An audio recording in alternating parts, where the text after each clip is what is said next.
¿Cómo estás? Muy buen día, muchas gracias. Ya sabes, es jueves, avanza rápido la semana. Hoy es 5 de febrero, estaremos platicando contigo el día de hoy y con el doctor Miguel Ángel Flores Tinajero, que es psiquiatra, que de los hospitales civiles siempre nos tienen ahí muy bien ubicados y nos envían especialistas que además, bueno, promueven temas muy interesantes. El doctor dirige una clínica de emociones de la que hemos hablado varias veces con los temas interesantes para padres de familia.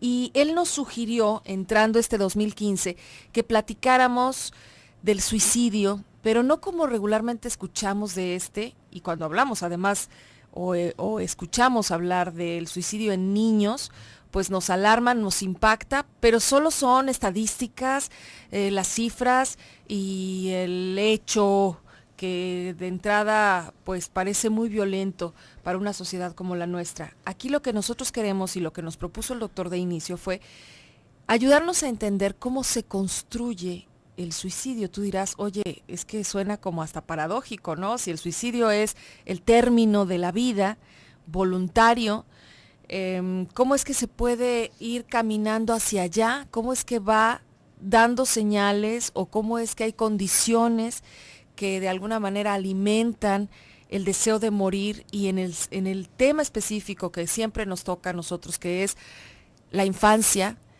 cómo una niña o un niño puede pensar en querer morirse.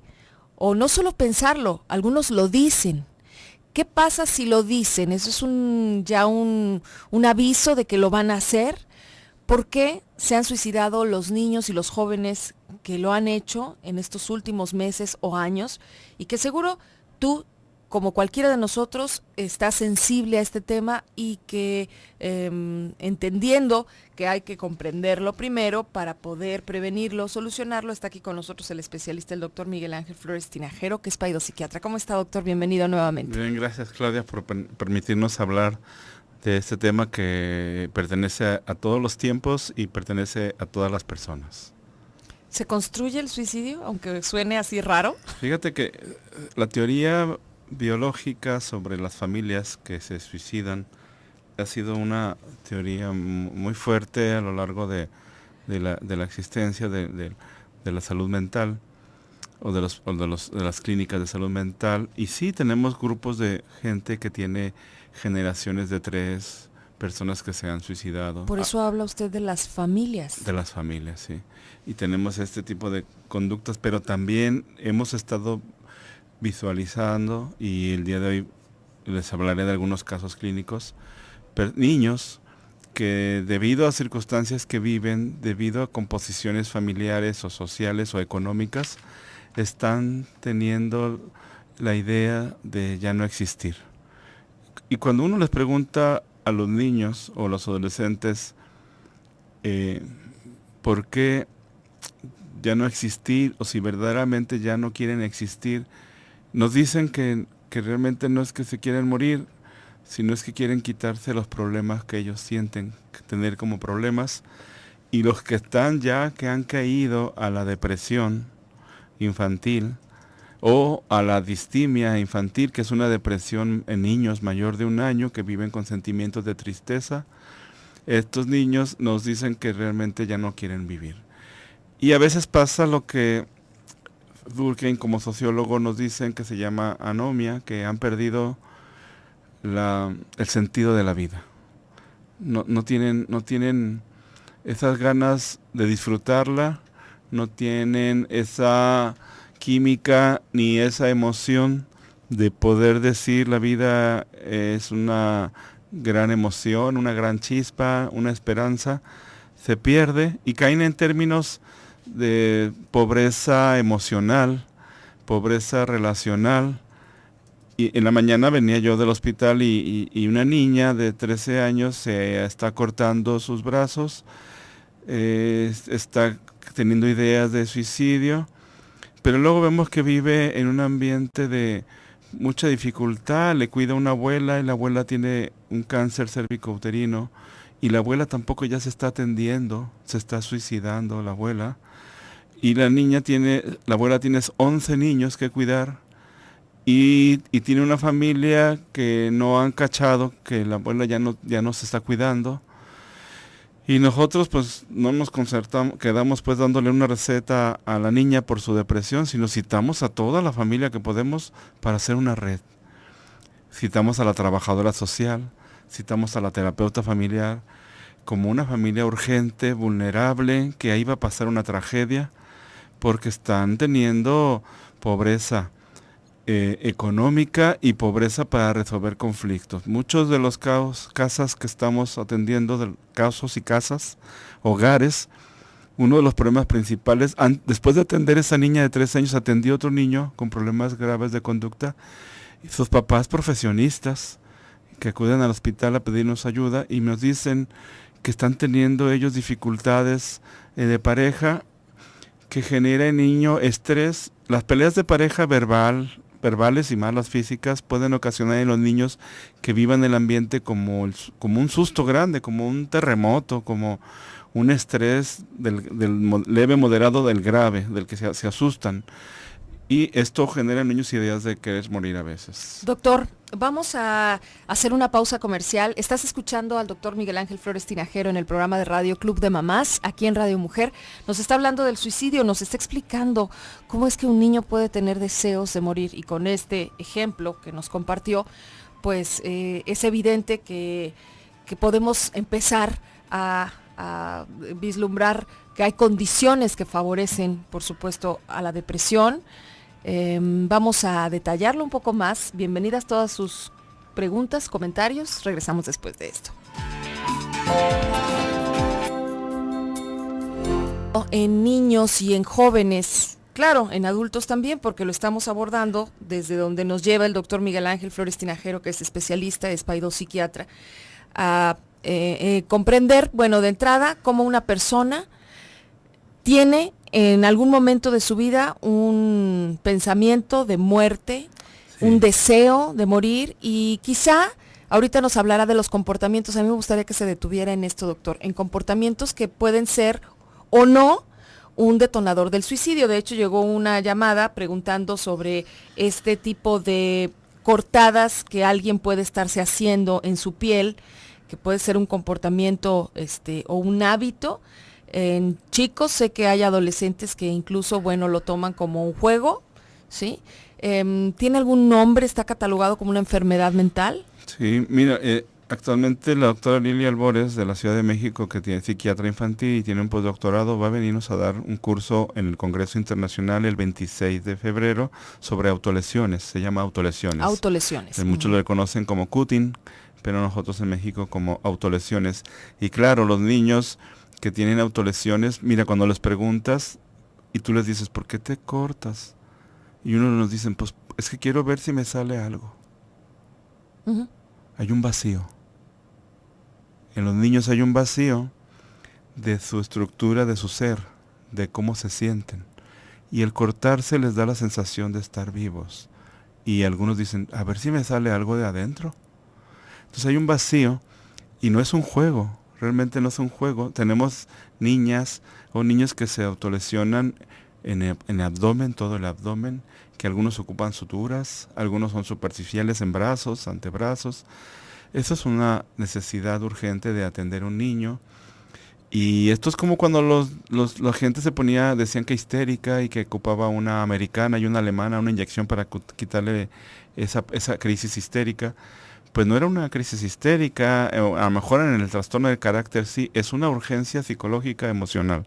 La gente nos está diciendo con su conducta, digamos, hay gente que pierde la vista por un efecto psicológico. Entonces nos está diciendo con su cuerpo y con sus emociones el sufrimiento que tiene, y estos niños que hoy empiezan a tener autolesiones, que actualmente debemos de tener claro que la adolescencia está entrando a un mundo complejo, un mundo difícil, escolar y de empleos y de vida social. Entonces a los adolescentes se les está complicando un poco tener las libertades, los espacios públicos, la cuestión de relacionarse con los mismos jóvenes, y empiezan a expresar esto porque también la familia empieza a sufrir cambios. Hay mayor número de familias en crisis económicas. están los niños de acoso escolar, están los niños de abuso sexual. De hecho, tendríamos que hablar no del suicidio, de los suicidios. Cada niño que tiene una tentativa suicida nos está hablando de una manera especial de decirnos ya no quiero, ya no puedo, no quiero seguir con estos problemas. Pero cada caso es distinto, ¿eh? No podemos decir que el suicidio se construye igual para todos. Hay niños, que me acuerdo ahorita de un niño que lo entambaron en una escuela, lo rodaron, pero era todo el tiempo. Este niño tenía una personalidad curiosa, era de los calladitos, de los que casi no hablan en el salón. La gente lo identifica. Y estos niños lo entambaron, pues llegó alucinado, empezó a escuchar voces de que lo querían lastimar. Entonces, este acoso escolar se volvió una psicosis en el niño, un cuadro psicótico, y estuvo en urgencias, duró hospitalizado hasta que logramos, junto con las urgenciólogas, los pediatras y los psiquiatras infantiles y los psicólogos y los terapeutas, lograr que este niño recobrara la salud mental. Pero puede que hay niños que ya no lo recobren y queden crónicamente dañados de su mente, y aún teniendo psicosis, pues ya es más grave. Me acuerdo de una niña también que fue expulsada de su escuela en Nayarit porque tenía epilepsia y le decían que ya no fuera. Y en la casa también le decían que ya no servía para nada, y ella tomó estos fertilizantes que usan, sabiendo que eran letales, y ella duró 3 días viva. Y ella me decía, yo no quiero vivir, no tengo un espacio para mí, doctor. Y la idea de ella fue morir, y falleció tristemente. Pero la niña, todavía en esas comunidades que pensaron pues que la epilepsia es algo malo, cuando sabemos que hoy es curable. Hay grados que no, pero los neurocirujanos y los neurólogos van muy adelantados en esto, pero casi todo el tipo de epilepsia, actualmente 2, 3 años sí es curable, ¿verdad? Entonces, esta niña vivió con esa idea, fue excluida de la comunidad, fue excluida de la familia, y es lo que pasa ahorita en muchos niños, que la inclusión a la vida está costando mucho trabajo para ellos, y los entornos familiares y de las comunidades también, los ambientes a veces no son tan favorables. Hay que acercarnos a los niños y preguntarles cómo están. Yo un día me asusté cuando yo les preguntaba a todos los niños que llegaban con nosotros cómo se sentían, y en todos encontrábamos datos de depresión. Los niños están viviendo un ambiente complejo, y no es por asustar, es porque este problema, si bien nos llegan a los psiquiatras de niños o a los psicólogos infantiles, es un problema social, es un problema ambiental, y tenemos que estar muy atentos y generar políticas públicas para poder ayudar a esta sociedad infantil que está teniendo este tipo de conductas. Bien, acaba de mencionar 2 hechos concretos, el doctor Miguel Ángel Flores Tinajero, que tú escuchas aquí en Radio Mujer con el tema del suicidio, y en particular en los niños y en los jóvenes, hechos concretos para actuar, para prevenir en este caso, acercarnos a los niños.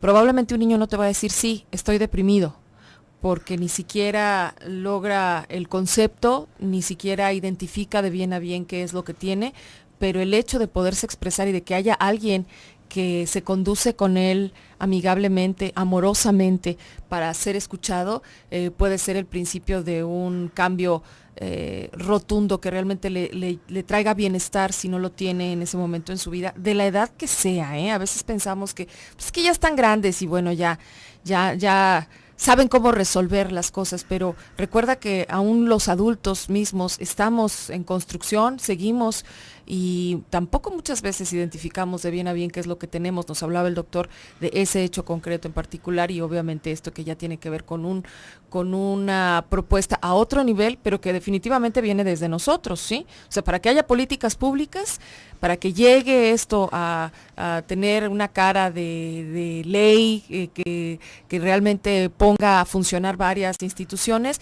es porque los ciudadanos pusimos luz ahí, pusimos conciencia y exigimos también que esto se incluyera.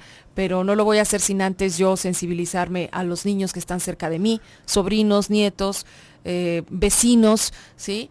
Mis hijos, por supuesto, en este tema, en donde a veces los creemos muy, muy lejanos de esto. Si bien el doctor comenzó el programa diciéndonos, hay familias que se suicidan, estaba hablando de un patrón entonces que se repite en generaciones. Entonces, le voy a pedir que sí, ahora nos regresemos acá, doctor, de cómo puede tener mucho miedo la familia en la que ocurrió un suicidio, de que, en efecto, aunque aparentan las cosas que son distintas, los miembros de la familia ya son otros, pero sin embargo está ahí latente la posibilidad de que alguno de los miembros quiera morir. Bien, mira, los casos que hemos tenido de familias que tienen este tipo de conductas transgeneracionales necesitan acudir a un espacio donde puedan tener reflexión sobre lo que ha pasado y poder tener estrategias para que puedan enfrentar el momento crítico cuando se sienten con ese tipo de emoción o con ese tipo de impulso. Yo les aconsejaría eso, que identifiquen eso y que no cierren la puerta al diálogo con especialistas que puedan buscar estrategias. Digamos, los niños, yo les digo, ¿y por qué se te ocurre esta parte? ¿Cómo lo viste? ¿Dónde lo viste? Pues es que, algunos les voy a decir así, es que lo vi en Rosa de Guadalupe, así. Que lo vi en una telenovela. Lo vi en una telenovela, y así. Y yo le digo, y bueno, ¿y por qué si lo viste? ¿Por qué decidiste llevarte allí? Y ya nos van diciendo, porque me sentía solo. Entonces empieza a haber todo un caldo de cosas, de condiciones, que nos llevan a esa situación. Y mira, me acuerdo de una niña que se colgó, así se los voy a decir, y que su hermanita de 8 años la descolgó. Tuvimos que atender a la hermanita y atender a la otra niña, y cuando la niña recobró la mente, después de haber estado como 20 a 30 días en terapia intensiva, shock, supongo. así, pueden quedar con muerte cerebral o daños. ¿Qué sucedió cuando la niña recobró? Esa niña está en la escuela otra vez. Uh-huh. Y ella nos dijo, me sentía muy triste y en la escuela me aventaban. ¿La hermanita? La que se colgó. O sea que entonces y tuvo la oportunidad porque la hermanita le salvó la vida. La hermanita se sentía culpable porque se le cayó cuando la descolgó. Ajá. Y la hermanita le resignificamos, le dijimos, tú eres la valiente. Claro. Ay, doctor, qué fuerte. Estas historias que nos platica es para tener mucho más claridad sobre el tema de hoy. Regresamos después de la pausa comercial.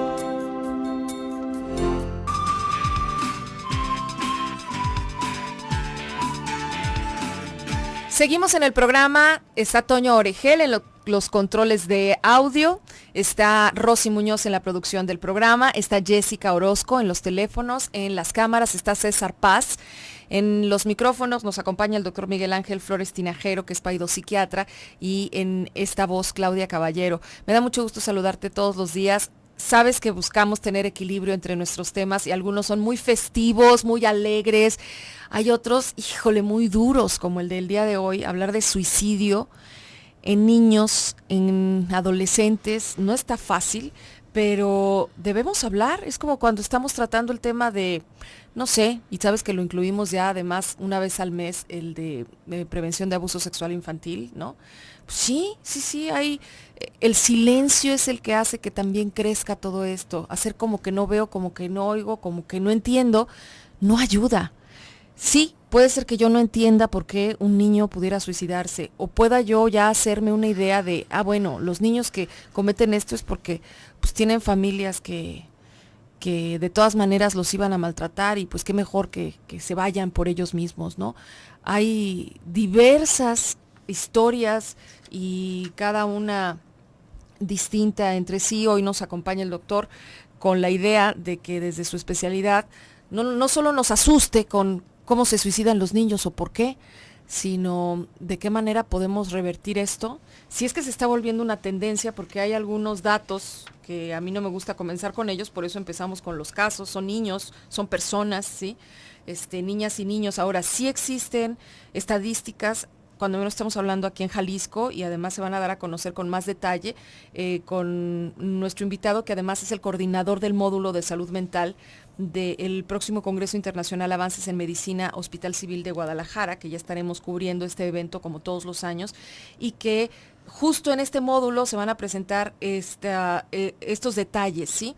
Va en incremento los casos de niños que intentan suicidarse, son más niñas que niños, están hablando de un 93% de del sexo femenino, doctor, y de una edad entre los 13 y los 14 como edad promedio, pero ustedes han recibido niños con intento de suicidio, y el caso que nos contaba hace un momento de la niña que salva a su hermana, primero yo lo entendí como la niña se suicidó y entonces a la que se atendió fue a la hermana menor, pero por fortuna y gracias al valor y además al impulso de vida que tuvo esta niña para salvar a su hermana, las dos están vivas y cambió su existencia. Claro, de la familia la cambió y del equipo también de nosotros.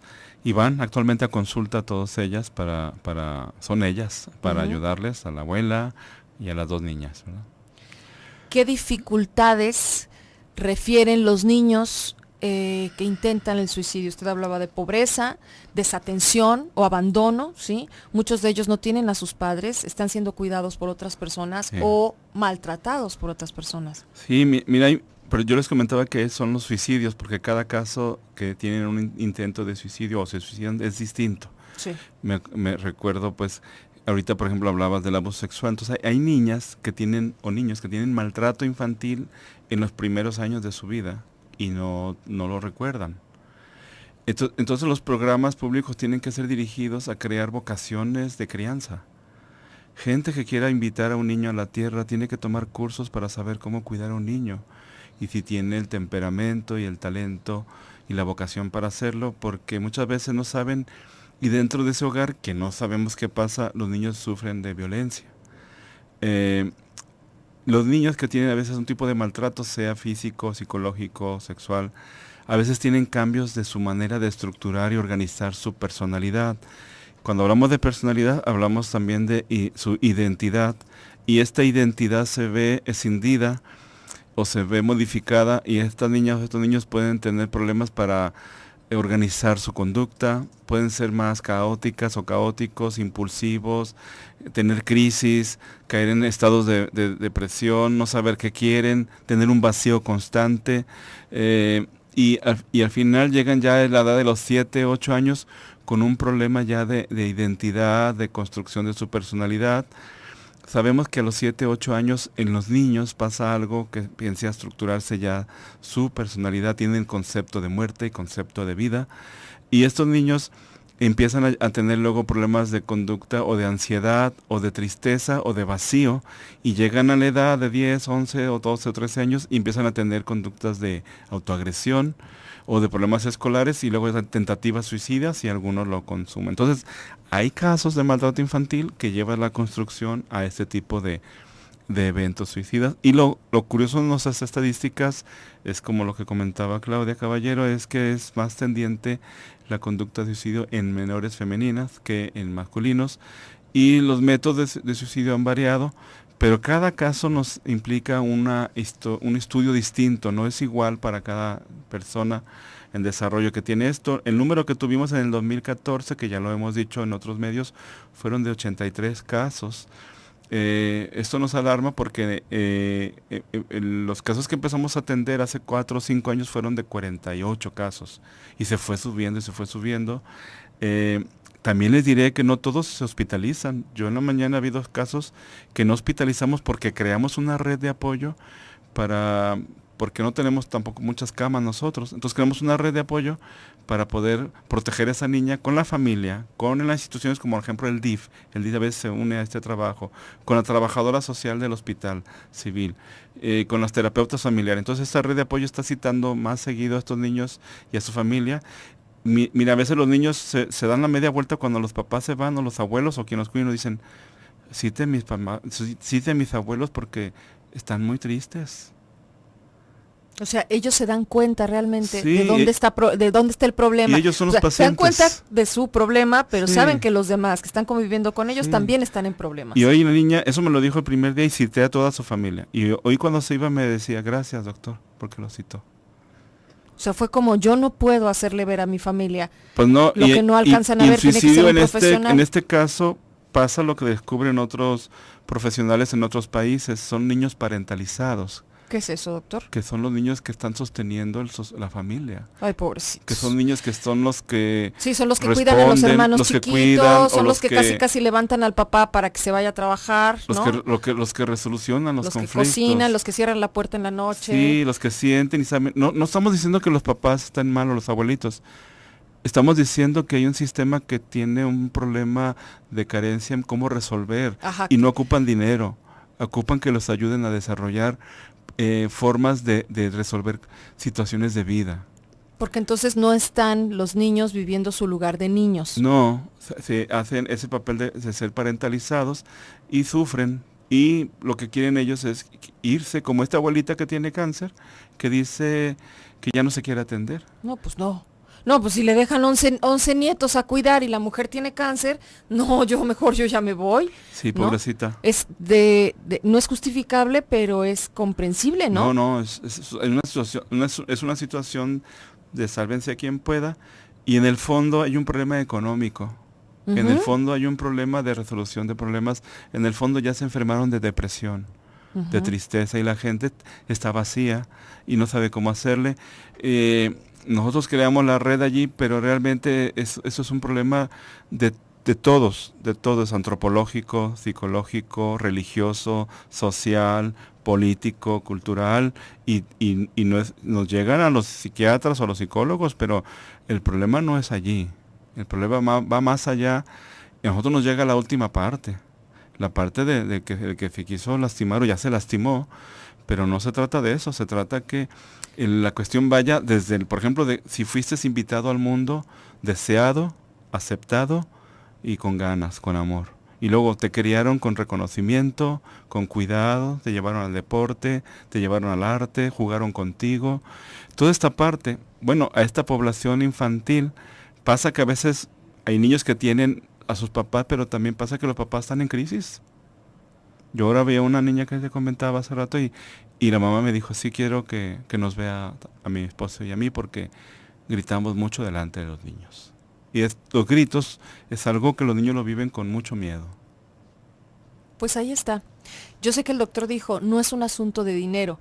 Y casi siempre los padres lo primero que pensamos cuando se nos invita o se nos sugiere a una terapia es, pues, ¿cómo? ¿De dónde? ¿No? Si no podemos pagar lo mínimo, ¿cómo vamos a poder pagar una terapia? Existen servicios que son gratuitos en este campo de la psiquiatría para niños, del manejo de emociones o de la consulta psicológica también. Y sobre todo invitar pues a los sistemas de salud social y salud mental que generen en sus lugares estrategias para resolver, ayudar a las familias a resolverse, a reinventarse. ¿A dónde pueden llamar? ¿A dónde pueden acudir? Hay muchos lugares. En Jalisco tenemos los CAISAMES de salud mental. Tenemos son centros. Son centros en los municipios. Uh-huh.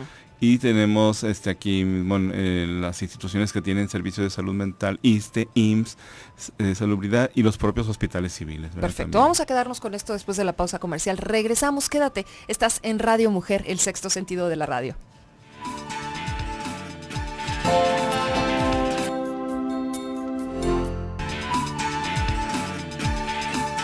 Me encantaría saber qué opinas del tema, qué te trae a la cabeza, al corazón, escuchar este tema del suicidio en los niños, en las familias, porque bueno, estamos entendiéndolo también para poder avanzar en que sean menos los que ocurran, en que obviamente las niñas y los niños nunca tuvieran en su cabeza la idea de morir. ¿Por qué? Si se les está atendiendo bien y se les está queriendo bien.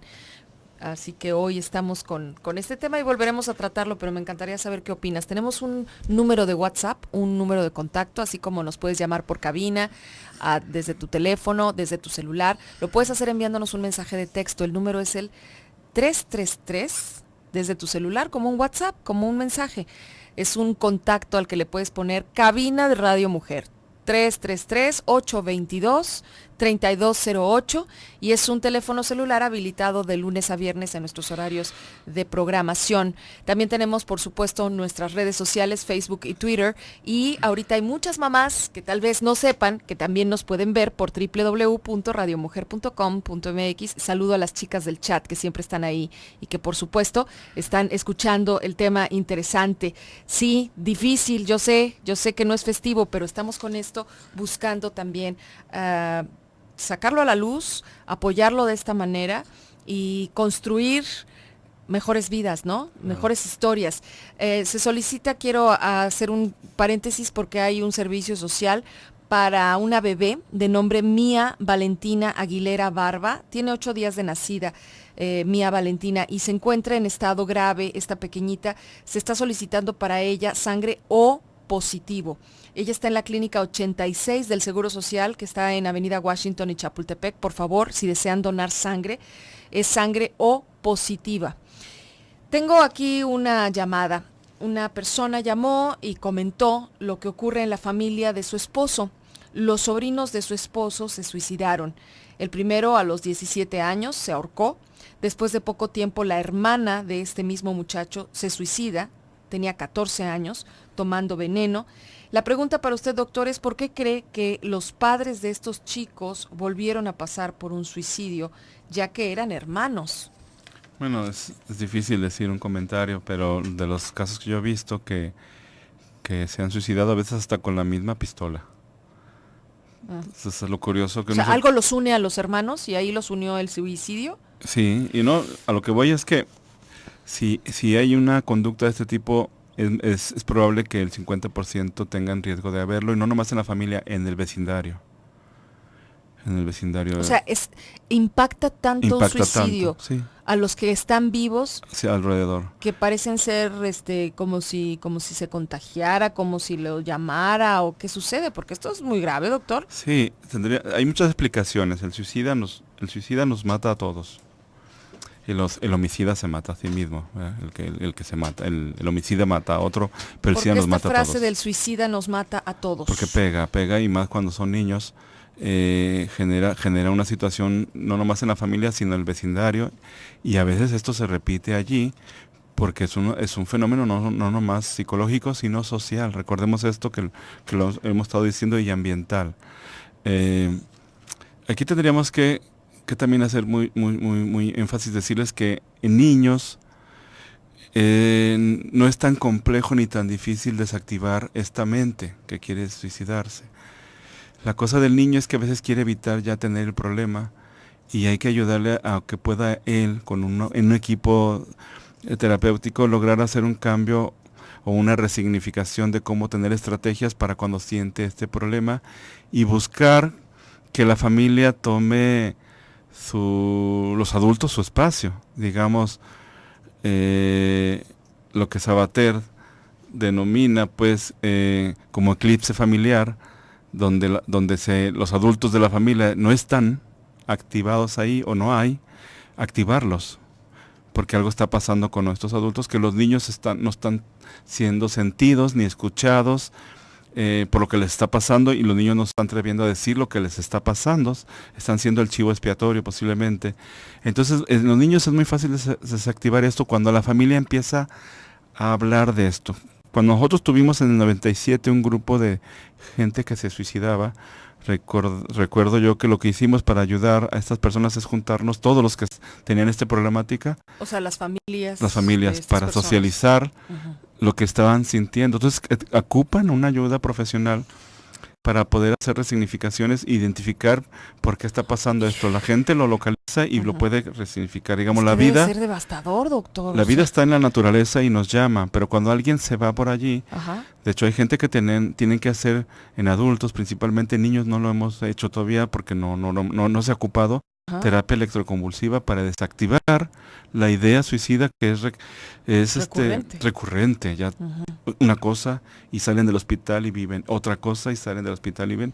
Y hay veces que tienen que utilizar estrategias como esa, y sí han logrado que la gente logre cambiar o desactivar esta idea. Pero en los niños esto no lo hemos visto, y regularmente se desactiva muy sencillo, pero se tiene que socializar. Yo les aconsejaría a esta familia que si tienen esa preocupación, lo abran con un equipo que les busque soluciones, que les busque cambios, que les busque una manera distinta de resolverse, que puedan identificar por qué llegaron allí y que cambien el rumbo de esto hacia la naturaleza que todos tenemos, que es la vida, ¿no? También se vuelven estos secretos tan fuertes en las familias, a veces con la idea de no hacer daño, no se cuenta a los chicos, a los adolescentes, no se les dice Sí, hay cómo niños que murió, porque murió, se dice que todo eso, se ¿no? fue, Sí, ajá. sí, de hecho el maestro Rivas o su personal, Rivas Sausa, nos ha dicho que a veces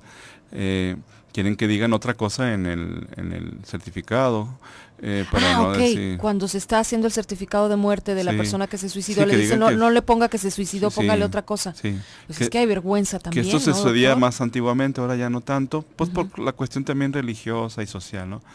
Hoy ya no es Claro. tan grave la cosa social o religiosa, los padres son más condescendientes con la cultura de la gente, pero digamos, no podemos irnos por ahí, la cosa es, está habiendo un incremento de esto y tenemos que trabajar desde cómo invitamos a los niños al mundo, estoy preparado para ser padre y ser madre, cómo lo cuido yo, no solamente cómo le doy la escuela y cómo le doy el alimento, sino cómo juego con él, cómo lo llevo a un deporte, cómo lo llevo a un arte, estoy enterado de cómo siente, le pregunto si lo que le doy de amor lo entiende o se lo estoy dando como él lo capta. Todo esto tenemos que acercarnos a los niños y decirle, oye, ¿es el amor que te doy, te lo doy bien o voy mal? ¿Me Bien. regreso? Erika, para terminar el programa, doctor, porque me gusta su llamada, puede representar la de muchas mamás hablando de la crianza. Dice, los gritos de los padres me queda claro que afectan a los niños. Pasa lo mismo cuando regañas o le das sus nalgadas al hermano. Ella pone su ejemplo, dice, mi hija se pone nerviosa cuando yo regaño o le pego a su hermano. Incluso un día se tapó los ojos solo por levantarle la voz y le di 2 nalgadas, pero a ella nunca le he pegado porque no ha sido necesario. La niña tiene 6 y el niño malcriado tiene 5. Y digo malcriado porque es un niño difícil, todo lo contrario de la niña. Bueno, malcriado porque lo están malcriando así, lo están criando así. Aquí la pregunta Ahorita es... Erika le va a contestar y le va a decir, no, así nació, es un niño difícil. Sí, está bien. La pregunta es por qué es difícil. Y los adultos tenemos la responsabilidad de contestarla. Y tendremos que buscar. A lo mejor es un niño sobresaliente. A lo mejor es un niño con hiperactividad e impulsividad. A lo mejor es un niño triste. A lo mejor es un niño que lo están acosando. A lo mejor es un niño que está aburrido. O sea, tendremos que preguntarnos por qué él es así. Y claro, la pedagogía como Freire, una pedagogía para cada niño. Cada niño es distinto y hay niños que tienen una emoción, son muy sensibles y que con el hecho de solo ver a alguien que es lastimado, sienten y puede lastimarles, claro que puede lastimarles. Y hay niños que se acostumbran a ese tipo de mala vida, digámosle así, que pareciera que no les afecta, pero sí les afecta porque lo van a repetir.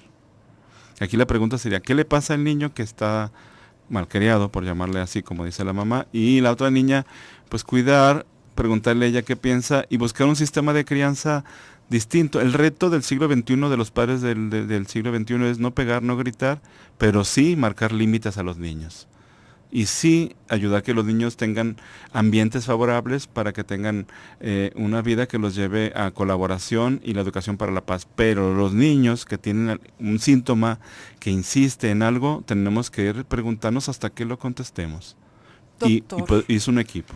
Muchísimas gracias por venir, por darnos este tiempo. Sabemos que hay mucho que hacer en los hospitales, en la clínica de emociones, pero que tiene este compromiso de la divulgación de este tema que puso en la mesa, el del suicidio de los niños, que se incrementan los casos en niñas principalmente, y que espero este programa sirva para que quienes lo escuchamos lo contemplemos, tomemos en cuenta, lo multipliquemos también entre la gente que queremos, platiquemos de ello. Muchas gracias, doctor. A ustedes, buen día. El mes que entra lo esperamos aquí en Gracias. Club de Mamás. Seguimos conectadas por el Facebook, chicas. Hay una pregunta, un comentario en nuestro WhatsApp. Lo contestaremos ahí directamente. Te ofreceremos los datos de con quién se pueden poner en contacto para este tema delicado, familiar. Hasta mañana.